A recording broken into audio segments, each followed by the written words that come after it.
Sir 5 फरवरी गुजर गया, यकजहती का एक दिन तो नहीं है, ये तो एक मुस्तकिल काम है जो कश्मीरियों के लिए, कश्मीर के लिए किया जाना चाहिए।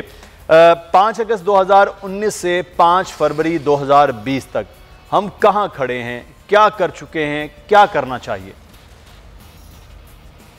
बहुत बहुत शुक्रिया मुदस्सर। असल में ये बहुत ही ज़्यादा ट्रिकी सिचुएशन है जिसका जो आपने अपने सवाल में जिसका जिक्र फरमाया है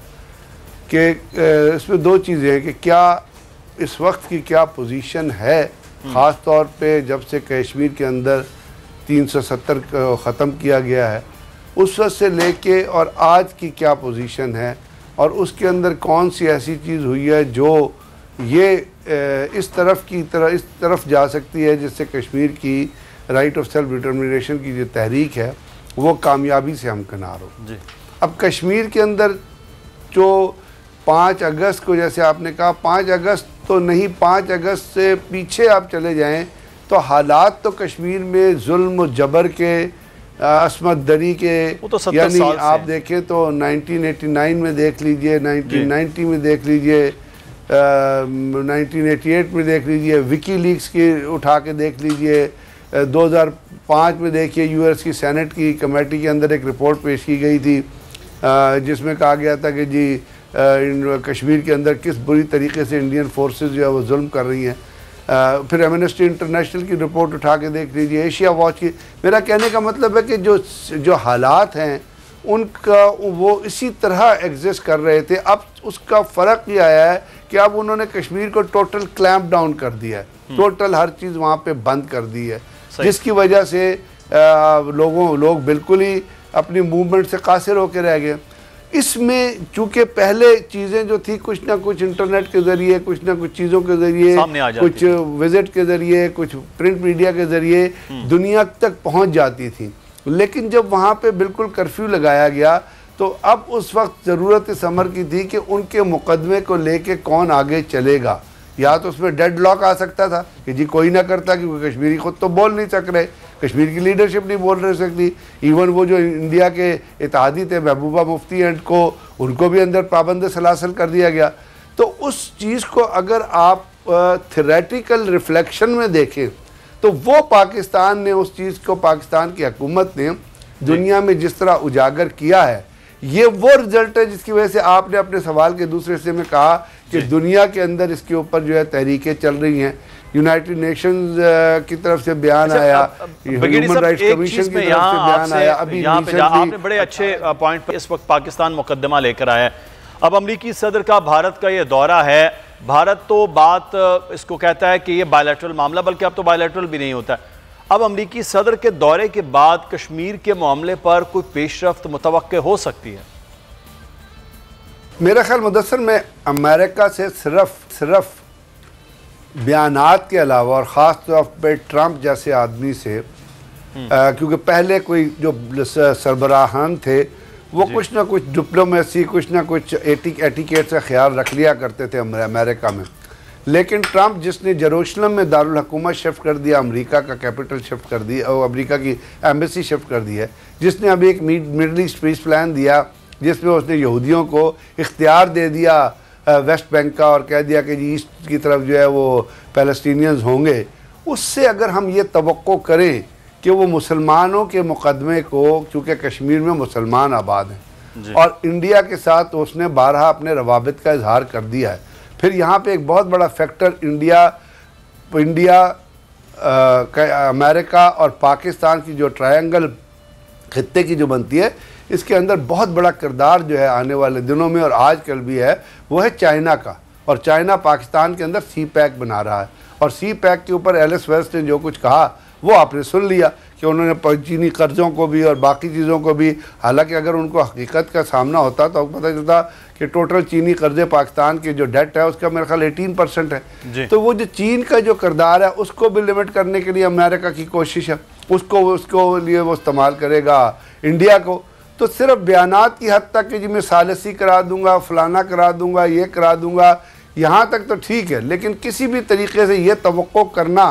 कि अमेरिकन गवर्नमेंट या ट्रंप साहब कोई कश्मीर के या कश्मीरियों के मसले के हल की तरफ लेके जाएंगे। दूसरे अपना कश्मीर में मुसलमान आबाद हैं, अगर वहाँ पे यहूदी आबाद होते, अगर वहाँ पे कोई बुद्धिस्ट आबाद होते, अगर वहाँ पे क्रिश्चियन आबाद होते, तो हो सकता है कि ट्रम्प ने मसले का हल करा दिया। क्योंकि बुनियादी तौर पे पैलेस्टाइन और कश्मीर जो है ये जोग्राफियाई मसला नहीं है, ये बुनियादी तौर पे जोग्राफियाई मसले के साथ साथ एक स्टेट एक ये बुनियादी तौर पे मजहब के क्लैश का मसला है। और यहूदियत जहाँ पे खड़ी हुई है, जहाँ पे ज़ियोनिस्ट और नियोकॉन का नेक्सस जहाँ पे खड़ा है, उसके अंदर हिंदुत्व का नेक्सस शामिल हो गया है। इस वक्त सेफ्रॉन टेररिज्म, ज़ियोनिस्ट टेररिज्म और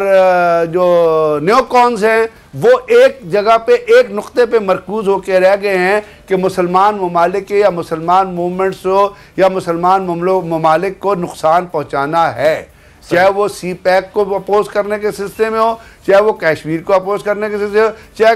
कोई पैलेस्टाइन की पैलेस्टाइन की रियासत उसको खत्म करने। इसके मामलात तो 47 से लेके अभी तक हल ही नहीं हो पा रहे हैं। मुझसे पहले बात कर रहे थे कश्मीर की सूरत हाल, और आज वज़ीर आज़म ने दोबारा से कश्मीर के दूसरे शहर यानी कि मीरपुर में आज खिताब भी जलसे से किया है और नरेंद्र मोदी पर ख़ासी तनकीद की है।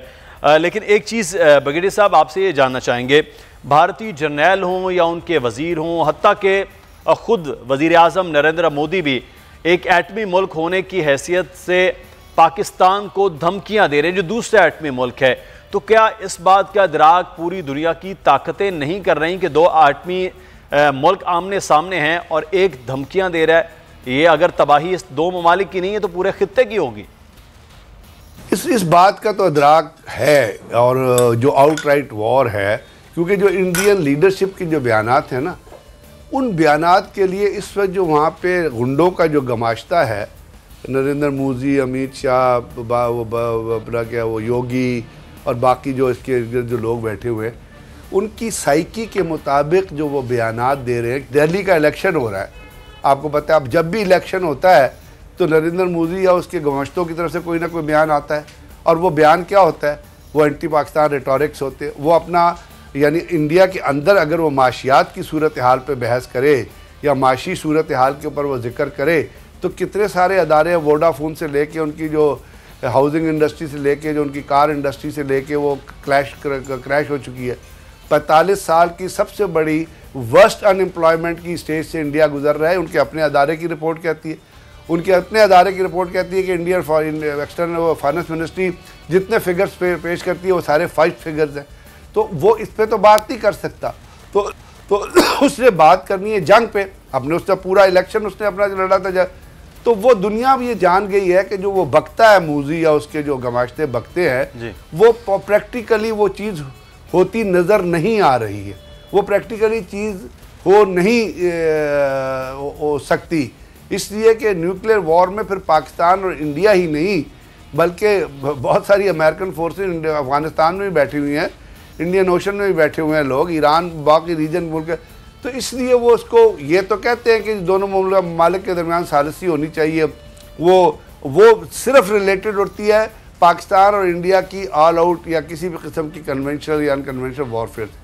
लेकिन जहाँ तक कश्मीर के मसले के हल का ताल्लुक़ है, उनको पता है कि जी कश्मीर का मसला जो है वो इंडिया ने उस पर ऑक्यूपाई किया हुआ है और वो उसको नहीं चाहते कि वहाँ से उसको फिजिकल निकाले। अगर तो वो होता तो यूएनओ की कोई फोर्स भी तो वहाँ पे जाके लैंड कर सकती है, बहुत सारे इक़दाम हो सकते हैं। और 100 इतने दिन के कर्फ्यू में पूरी दुनिया सोई हुई है, पूरी दुनिया का ज़मीर सोया हुआ है। चले उनसे वेस्टर्न कंट्रीज की तरफ से बयानात तो आ जाते हैं, आप अपने मिडल ईस्टर्न कंट्रीज़ की और ओआईसी की बात करें ना, इंडिया क्यों शेयर हुआ है? इंडिया शेयर इसलिए हुआ है कि उनको पता है कि इनके तो ये कश्मीर के मसले पे जो पाकिस्तान के करीब तरीन दोस्त हैं, जो उनके साथ इकनॉमिक जिनके साथ हमारे ताल्लुकात भी हैं, वो ही नहीं बोलते। जो बोल सकते हैं वो तो 70-70 बिलियन डॉलर की सरमायाकारी कर रहे हैं। वो है ये वो ममालिक है जो इंडिया को मजबूर कर सकते हैं किसी हल की तरफ जाने के लिए। अगर कोई बोला है तो या मलेशिया बोला है या टर्की बोला है, और मलेशिया और टर्की के इतनी ज़्यादा मतलब उन्होंने कहा, मलेशिया ने कहा, इंडियन ताजरों ने कहा हम पाम ऑयल नहीं लेंगे, मलेशिया ने कहा नहीं लेंगे, इस किस्म वो, और उन्होंने अपना नुकसान बर्दाश्त किया। लेकिन बाकी जो हमारे भाई जो बने फिरते हैं उनका एटीट्यूड अब मैं उसमें क्या बताऊँ, वो तो सेल्फ एक्सप्लेनेटरी है। कोई करारदाद नहीं आई, कोई कंडमनेशन नहीं आई, कोई विजिट नहीं आया, कोई किसी ने जाके बात नहीं की कि ये मुसलमानों को आज़ाद करो। तो वो ये जो चीज़ें हैं, ये जो हकीकतें हैं, और दूसरी हमने जो माजी में ख़ुद किया है कश्मीर को नुकसान पहुँचाने के लिए, वो जो कश्मीर कमेटी बनी थी वो मुल्ले के सरबराही में, उसने जो तबाह किया है इस कश्मीर के मसले को, और जो नवाज शरीफ ने तबाह किया कश्मीर के मसले को, या हमारे इवन जो परवेज़ मुशर्रफ साहब जो अल्टरनेटिव कंट्रोल बॉर्डर्स का बयान देते रहे हैं और वो एक नया कश्मीरियों की मर्जी के बगैर एक सलूशन पेश करते रहे हैं, तो उसमें तो पुराने ज़माने में दुनिया ही ने कहा कि जी आपने कह दिया बायलैटरल मसला है, तो दुनिया उसके अंदर से निकल गई। तो अगर इसी तरह इसको उजागर किया जाता है जिस तरह आज करने की कोशिश की जा रही है, तो हो सकता है कि इस वक्त तक कोई नेगोशिएशन कम से कम। सब्सक्राइब करें और बेल दबाएं ताकि कोई खबर रह न जाए।